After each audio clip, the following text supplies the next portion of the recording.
So I'm delighted to have the opportunity to talk to Ernesto Savona today. My name is Stefano Canepere. I'm Associate Professor in Criminology at the University of Lausanne. Our conversation is taking place in Sarajevo at the ESC 2018. And I met Ernesto in 2000 where he was a Professor of Criminology in Trento. Now he's Professor of Criminology and Director of Transcrime at Catholic University of Milan.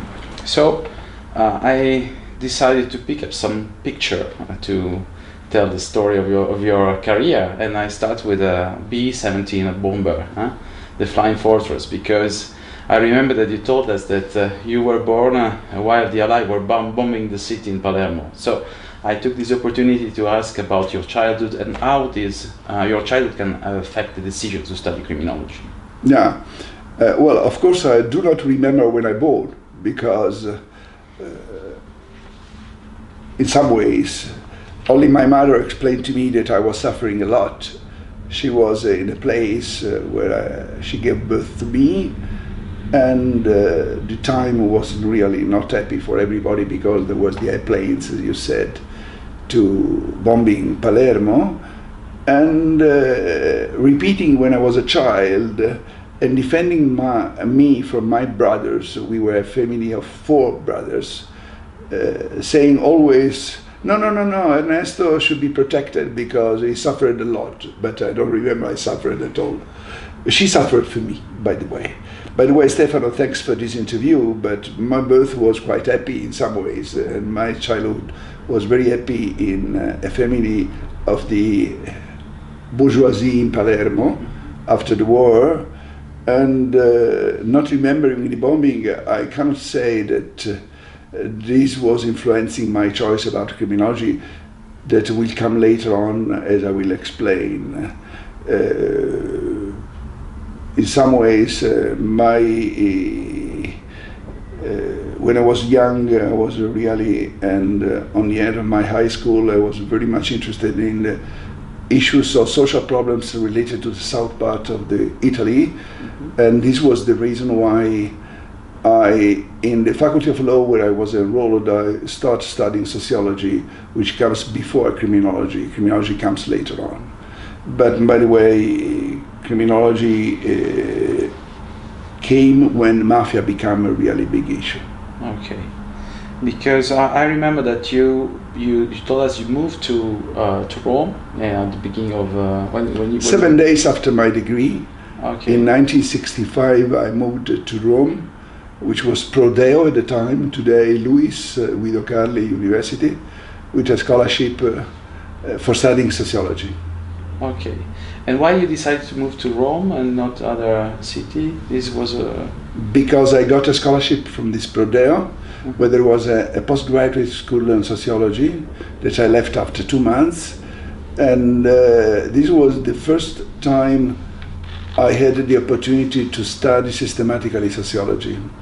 Okay, so I took another picture of a poster of Roman holidays, and there was the Gregory Peck and Catherine Hepburn with the Vespa and cinema, and there was 2 passions that you have in your life. So how this passion for vehicles and for the cinema affected your career? Could have played a role in what you've done? Yeah, well, Vespa was the first motorcycle I got when I was 18, and this was the motorcycle which was typical of the 1961 when I got it, and this was the motorcycle that were helping me to do everything in Palermo. I was not driving a car at the time. And the cinema comes in connection with the motorcycle because using Vespa, I went with a camera to take a movie about the ritual Easter in a small village in Sicily, and I was really impressed by the capability to make a movie about the archaeology of Sicily. This was my main interest. But my main interest came out as a movie director, and this was my career. But for some personal reasons, my girlfriend at the time didn't want, I was moving to Rome to study movie director, so she preferred that I was enrolling in the law faculty. And this comes the other thing, that I didn't study law at all, but I studied sociology and sociology of law. Okay, so it was interesting, the coincidence that when you moved to Rome, there was the beginning of the first mafia war, Yeah. and there was, the first victim was Calcedonia di Pisa, who was involved in smuggling cigarettes. He was reinvesting the money in real estate, and I found curious that later on your study focused on investments, investment in the legal sector of mafia revenues, and also smuggling cigarettes and other kinds of crimes that come from organized crime. So this is just the opportunity to leave you the floor to talk about your research interest, your current research interest that you presented about the future of organized crime. So what is changing also in terms of organized crime, and how are you studying? You are studying the phenomenon now. Yeah. Well, my main research interest was not mafia in the 70s when I went to Britain, UK, Bristol University. I was studying law and social change. So my interest and the discussion I had also with Professor Michael Benton at the time, he was an anthropologist, understanding if law is capable to change cultures and behaviors also. So crime was not there at all. I fully remember when Calcedonia di Pisa and all these tragedy Lazio they call, because I read in the newspaper, but I was not very heavily captured by these events. Later on, when the law Rognoni La Torre came out in 1982, this was a very innovative law. I tried to apply this law as an instrument of social change. Trying to answer to this question, is this law, which is very innovative because it was introducing the mafia association crime and the confiscation of the assets, capable to change something inside the organizational structure of the mafia? And now it comes out that I began to study in 1982 mafia as a part of criminal law, as a part of the instrument for changing the organizational mafia. And of course, when you start a subject, things move ahead, and my criminology interest came as a consequence of this.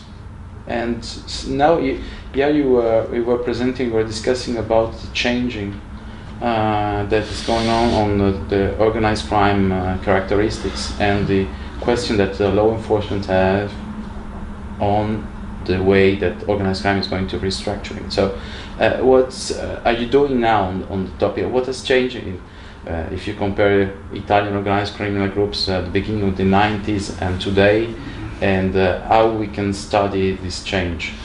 Well, I think yesterday in my presentation, today I'm working on something which is quite relevant for my personal history, which is I'm looking to the trajectory of mafia from 1982 to 2016 using this powerful database I've been speaking about of all the people which have been convicted.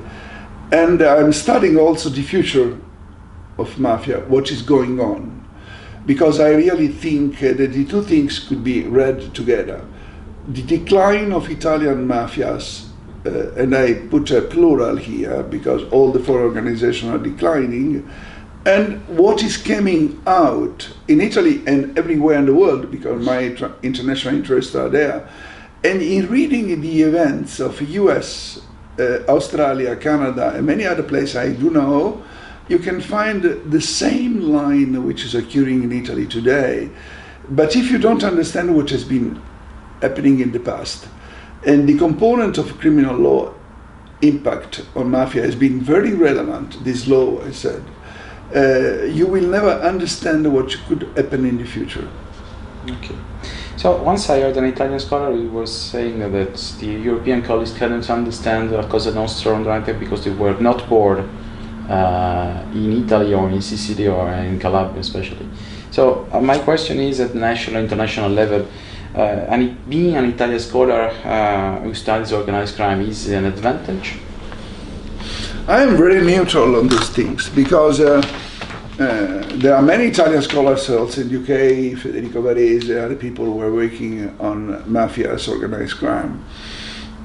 Let me say I'm really neutral. I don't think that being an Italian I have an advantage of John Dickey or other people who have been studying mafia. The only thing is that you need to speak Italian for understanding the language of these people. Okay.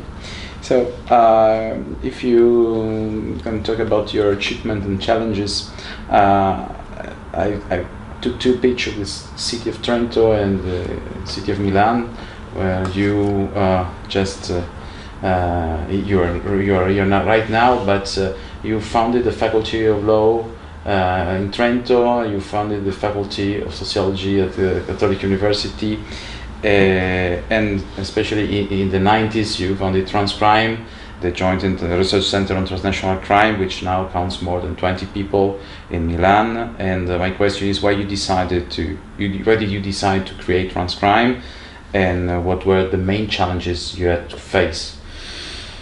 Well, from the beginning I had quite a strong international interest. I've been with a scholarship in UK and Denmark, many other places.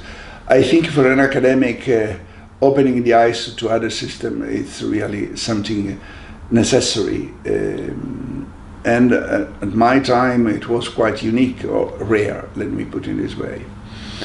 And I thought from the beginning, once I decided to go to Trento instead of staying in Palermo, because I was a lucky person that won two chairs. One, it was in Sociology of Law in the University of Palermo, which was my university. And the second chair was in criminology in Trento. And against any prejudice of people, I make a choice about Trento and not going back to Palermo. I don't know why, but I was feeling to go to Trento. It was a new faculty of law that when I arrived, there were only two professors. I was the third one. There was really something that I was believing I could contribute much better than staying in Palermo. I know quite better with many limits of living in Palermo. And this was the reason why I went to Trento and not to Palermo. And this is the reason why once I was in Trento, I thought that an international experience was part of my, not CV, but should be part of my experience of life. And I remember I was visiting scholar at Yale Law School in 1988, and I met Albert Rees Jr. there, who was the director of the Department of Sociology. And Albert told me, Ernesto, why don't you apply for the NIJ position of a project director of research on organized crime? NIJ at that time was the Research Institute of the Department of Justice, but it was the Research Institute, a branch of the Department of Justice. And I thought that this was a unique occasion for having an experience in linking research with policy implications, because I was connected with FBI. I applied and I won.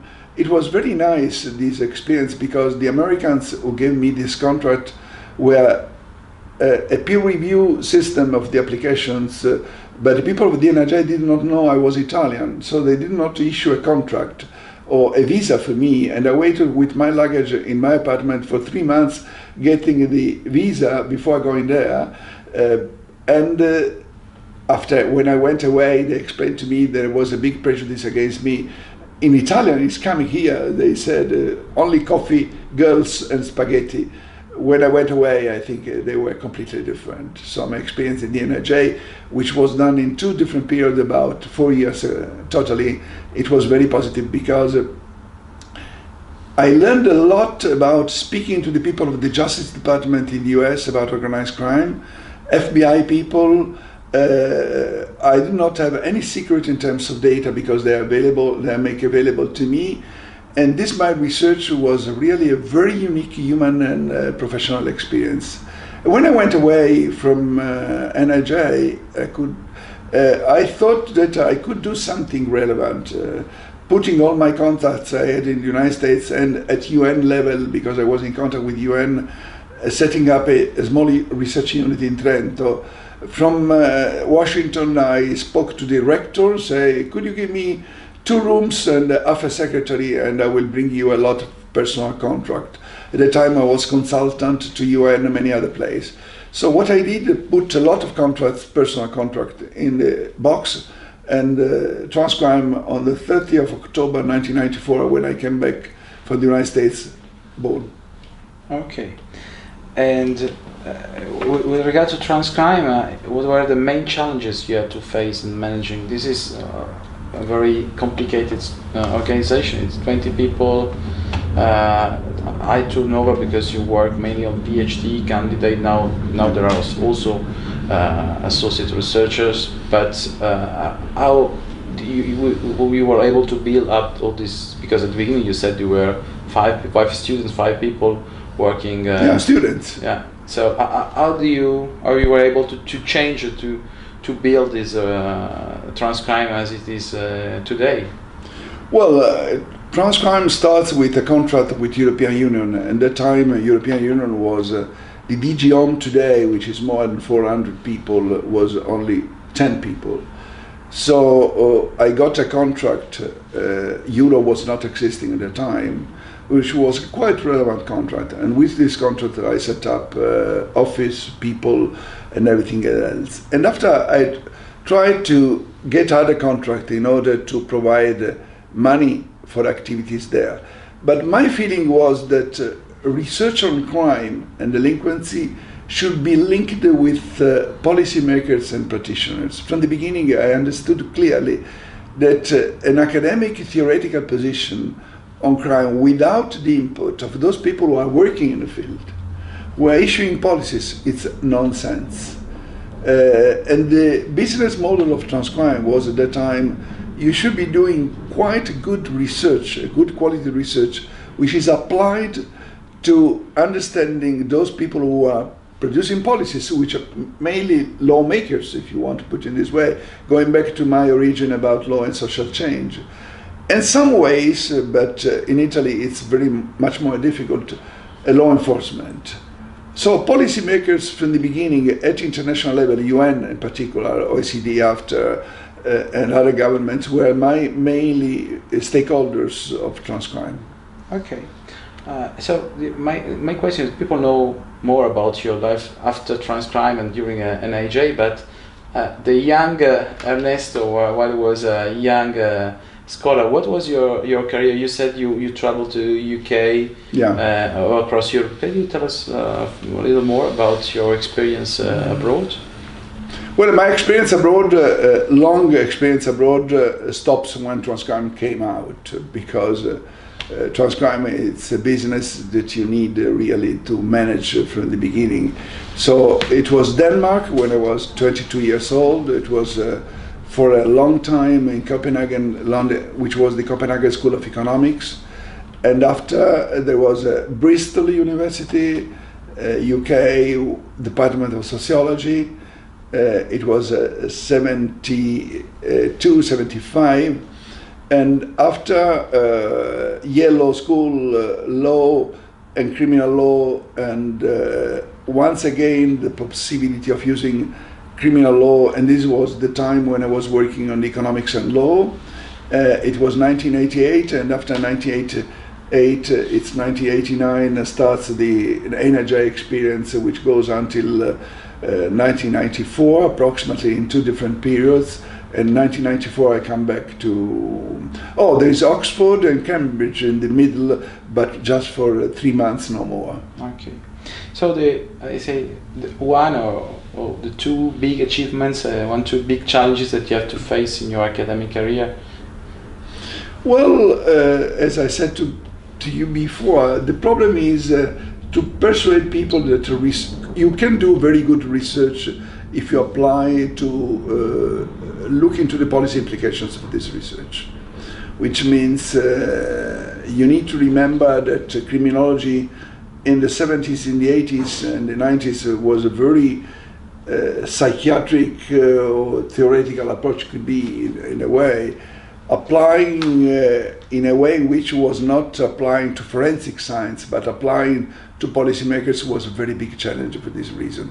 I was cooperating with a lot of people in the parliament, revising the legislation on procurement, for example, understanding all these things. But on the end of the story, there is always the same problem. Policymakers listen to you, but in terms of action, they do as they want to do without any problem. I remember it was very nice when I was studying crime proofing, which was something relevant. It's a part of my scientific activity that is coming out once again today. When I spoke to the president of the Anti-Mafia Commission, saying, why don't you use our model in order to proof against crime in the legislation you're producing? And he said to me, Professor, if I do that in the parliament, they will be looking into these instruments in order to produce legislation that could produce opportunities for mafia. So never do it this way. Okay. So sometimes people who have a successful academic career want to bring their experience back where they were born, where they were come from. So my question is, in your career, have you ever considered to move back to Palermo? Palermo is the city of my roots, family roots, and always when you have a quite strong roots, as the Sicilian people have in terms of food, psychology, family, and everything else, I tried to go back. I was teaching in Palermo between 82 and 84 when I was in Rome, in preparing myself for the chair in Palermo, which was given to me in the 86, but I left this chair for going to Trento. I went the second time to Palermo to open a desk of transcrime at the University of Palermo. Everything was ready and all the protocols were signed, but on the last day I said, no way, I'm sorry, Rector, I can't do that. So why? We signed everything here. I said, there are no the conditions, the environment conditions. This is my reverie, I said, this is my reverie, I don't come.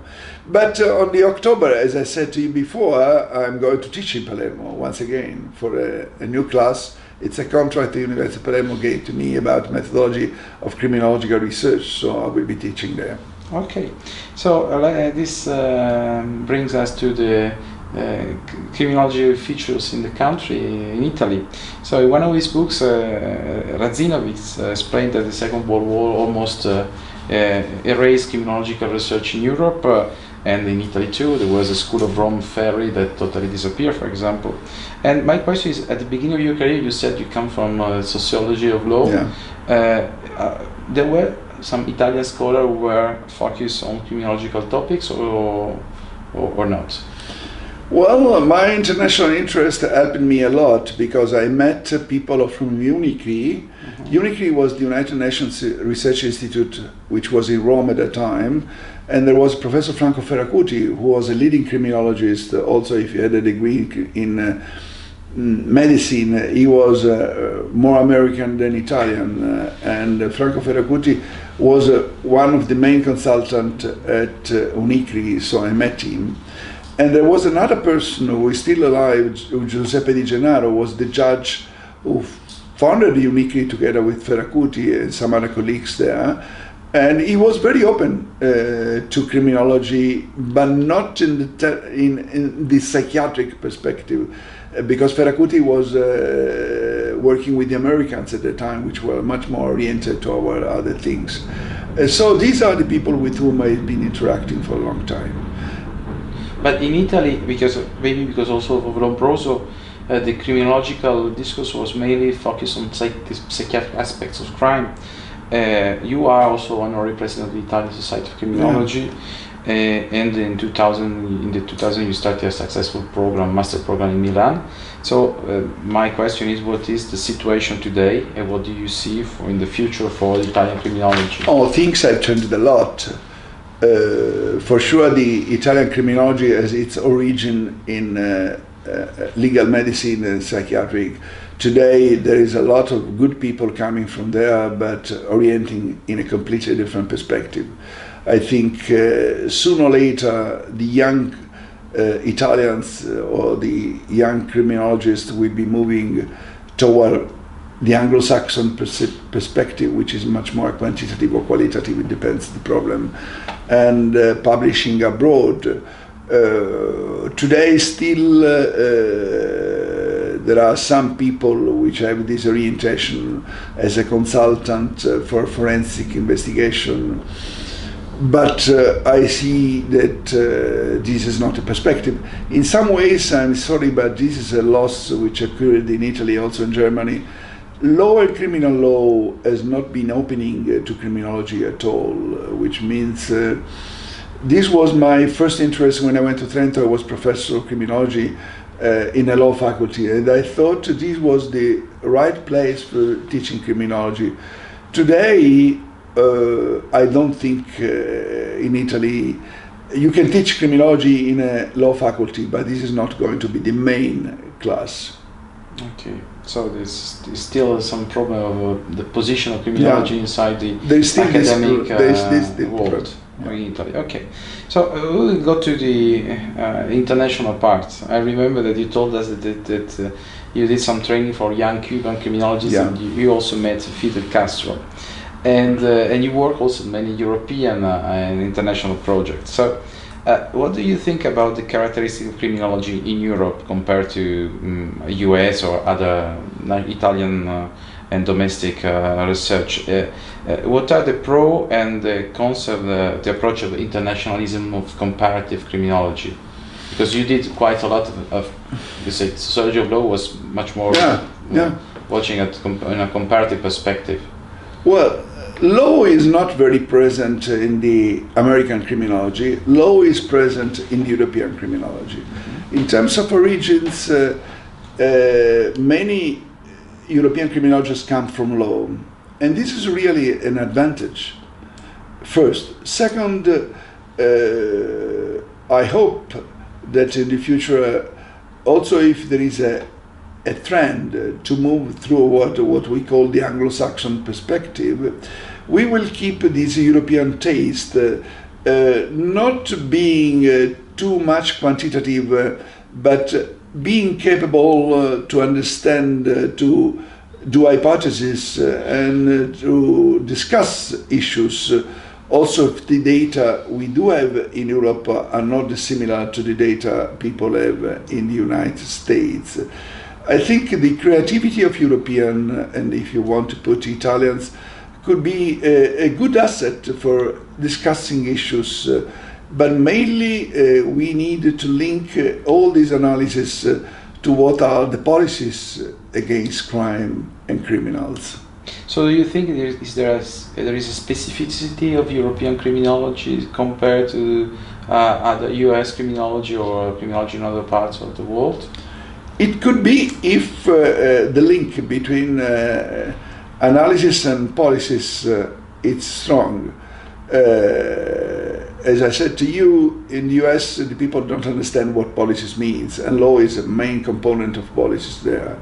Or they do understand, of course, but if you look there, the law component, it's not relevant. For those few criminologists which are teaching in the law faculties, on the law schools in the United States, they are not really the center of the faculty, they are really marginal.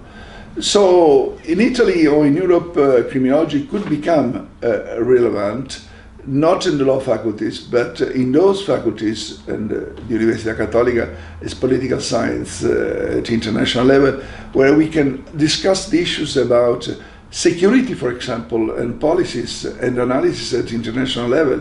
We were speaking about how many security classes or degrees are developing in Europe.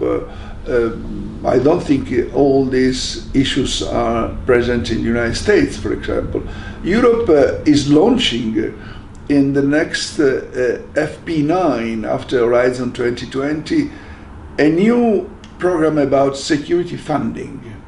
And it depends how this security funding will be managed, but it's an open door to research on international security. You work a lot with many European institutions, and your colleagues always admire your capacity to turn ideas into funded projects. So my question is, what are the common mistakes to avoid in submitting a research proposal for policymakers? Well, it's the experience of Transcrime. It's an advantage, of course, because from the beginning we have been we born for doing applied research. Today, the Horizon 2020 program on security, which was launched 3 years ago, is just asking private and public institutions to be together, and practitioners, which are on the edge of this project, to work in order to find solutions on the crime problem or security problems, and we can enlarge. On the beginning, this was the intuition of Transcrime, so it could be very relevant to say that Transcrime had an advantage for doing that. Today, many other people are doing, but not universities. Mainly is done by private bodies, think tanks, government, police. But once you see when universities are present, you find ICT, information technology. Criminology issues, very few departments are competing for the Horizon 2020 projects. And this is because what is the mistake they make? Is just to not to be oriented to solution, or just to be not very practical in terms of results? No, I think because in the DNA of the academics, more in Italy but also in Europe, academics don't want to be involved in projects which request a lot of management, a lot of practical issues, but they are also on the other side a very interesting experience because they put yourself in a contact with languages coming from others. Think about ICT for discussing cybercrime issues. How you can, as a criminologist, discuss without having a person who is an expert on cyber, on computer science. So these European projects are putting people together, working together in a different perspective. And this is really a very relevant thing. This is the direction of the European Union. Is this the direction of the universities in Italy? I doubt. Okay. Today, you said private and public partnership is practice in research and law enforcement. Yeah. Nevertheless, someone raises doubts about the way the private may manipulate the research outcomes of public priority. What's your opinion about? Well, in my life I have been always independent. I get money from many different sources, public and private, and I'm still making money on these. Otherwise, in the Università Cattolica, we can't survive. But I have no experience except one, which was a very relevant international institution. At the time, the manager was an Italian prosecutor who gave us a contract about organized crime in a country, and he thought we were investigative journalists, and he was asking us to produce relevant document discovered networks about organized crime and other people. When I explained to him that we are not investigative journalists and we can reproduce much more element than data, the contract was cut. Okay. So do you think that now the public-private partnership is something that will be the main path to develop a research project and research in Europe and all over the world, or what do you think? My experience is that if you are really independent, those people are giving you money, they want you are independent. Otherwise, the value of your products are completely nothing. Okay, so we can just move to your role at the ESC and the role of ESC in the European criminology. I just took a picture of Josie Jungertas. She was with you and the others, one of the founders of the ESC in 2000. And how you decided to create the European Society of Criminology? What was the It was 2000, I fully remember. It was in the Netherlands, at WDC, and for a long time there was a preparation of these, mainly using the model of the American Society of Criminology, because the European Society comes after this model of the American Society of Criminology. Today we are doing the 18th Congress, I think, so 18 years every year doing a lot. And from the beginning I was president in 2003, if I remember, and it was the time of the enlargement of the European Union to other countries. We moved from 15 to 28. And it was a big challenge. I thought it was a good challenge because the experience about crime across the East were completely not known at all. Today, we know a lot. We are doing the conference in Sarajevo. Not really. We could not think about having a conference in Sarajevo when we make the European Society of Criminology. So things are moving, putting Europe with a lot of diversities altogether, and will be a very good advantage for those people dealing with transnational crime, because people are not abolishing borders, but understanding each other in the different cultures. It's something that probably the next generation will enjoy much in dialogues with people of different experience in Bosnia or Balkans or other people. Before the European Society of Criminology, people were much more country-oriented. You said you've been a DAC president in 2003, and what should be, in your opinion, the role of DSC in the European criminology? Well, if you put in connection with the European Union, I think the challenge, but it is only a challenge. If you do research policy-oriented, I think this will be a good chance for the European Society of Criminology.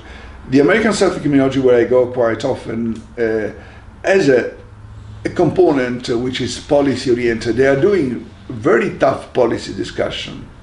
I've not heard here. When I was the president, I tried to bring people from the European Commission to come and show what they do, because the European Commission is doing a lot of policy interventions in the area of migration, in the area of crime and money laundering, everything they're teaching. But have you seen people here?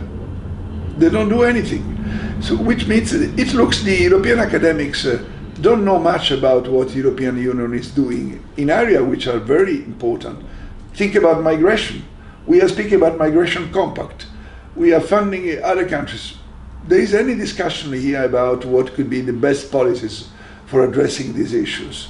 Are the European criminologists, as per se, putting issues on this on the table with the European Commission? The European Commission, I invited these people, but they are not coming anymore. And because they don't think that European criminology are a good counterpart to discuss this issue, what do you think?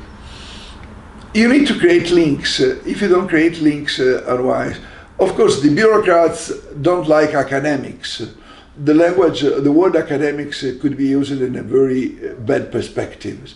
And many Europeans are using academics as academics. But it's up to the academics to avoid this.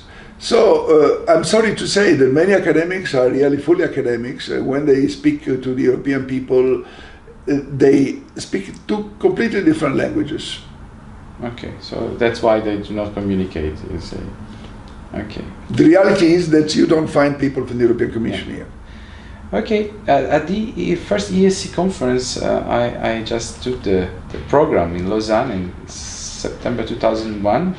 You presented a paper on trafficking of women. And after almost 20 years, which parts of development has changed in this market and in the other illicit markets? If you follow this issue, we are issuing a new concept, which is displacement concept. We are doing, probably we will be doing research on the area, what is changing in the different routes and why it's changing and what are the main variables that put a route on this way. Because at the time, trafficking women was coming from which part? From eastern part of... was mainly Albania and Italy was it's a completely different history. And we saw today when trafficking women, it's coming from the South Africa. At that time it was from the Baltic countries. The Baltic countries, including Albania, were providing trafficking routes and smuggling routes also. Today, Baltic is no more, it's coming from Africa. Different cultures, different countries, different routes. So you need to understand, if you want to really to understand the problem, you need to understand what are the main variables which are changing one route from the other and why they are moving so fast, because they are moving very, very fast. You study also other illicit markets, and do you think that this subject will be a main topic of study for criminology in the future? Because otherwise, I see there are different prisons or other topics are, let's say, recurrent and pretty much stable. Illicit market are a bit put aside. Do you think that this is trafficking of cigarettes or traffic of illegal waste or other types of illicit market can, except for drugs, can become a mainstream in criminology?